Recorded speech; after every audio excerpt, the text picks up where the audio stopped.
Why furries are more accepted today.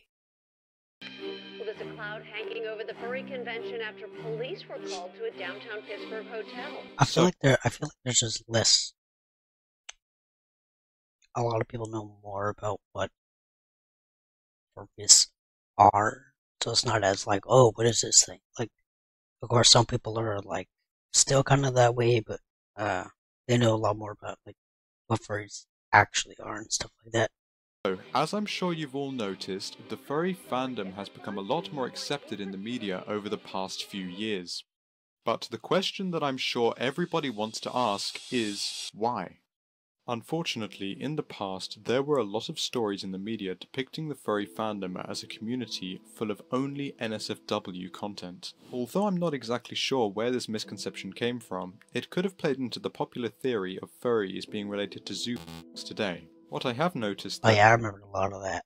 is that as the public opinion of furries have shifted, and the media's opinion has also shifted, these old articles or news stories are increasingly difficult to find. However, I did find a BBC article from late 2009 and an article from The Guardian in early 2016 mentioning these articles existing. So we know that they were there. At the end of the day, most people viewed the furry fandom as abnormal at the time, as they believed that most furries only wanted to go outside and dress up like a silly animal instead of seeing the other sides of the fandom, such as the incredible art.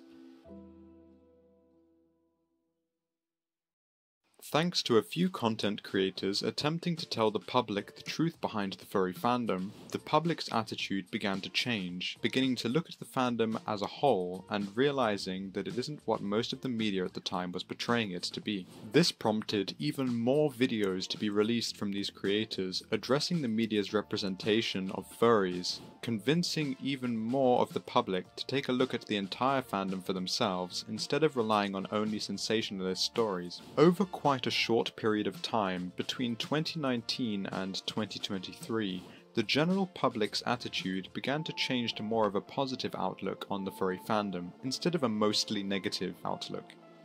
Although news companies are always looking for a good story and pick up on any information that they can, even if it turns out to be a hoax, to portray the entire fandom underneath that light, many hoaxes now get proven wrong.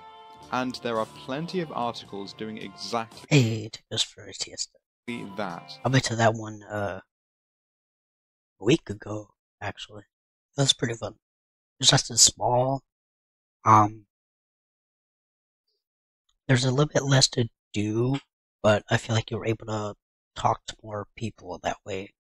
Like a lot of people were just chilling, so it was easy to just strike up a conversation with someone. This clearly shows that the media is now focused on fixing the negative perception of the furry fandom, or at the very least attempting to prevent the fandom from being seen in an even more negative light by the public. Due to how the media has now changed, the vast majority of the public still view the furry fandom as something that they have neutral feelings about, something that could be observed and accepted, but not looked much further into. I honestly believe that the furry fandom's reputation is slowly being repaired after many years of it being seen only negatively by the public. Yeah, because so many people are saying like, "Oh, this is what the furry fandom is," and explaining to a lot more people, and a bunch of people are more open to being like, "Oh, okay, I see," type of attitude.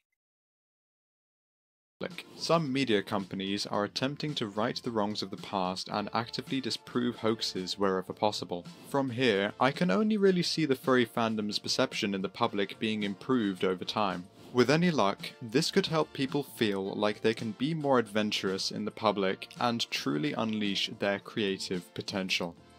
And with that, I hope you all have a fantastic day. That's a nice video.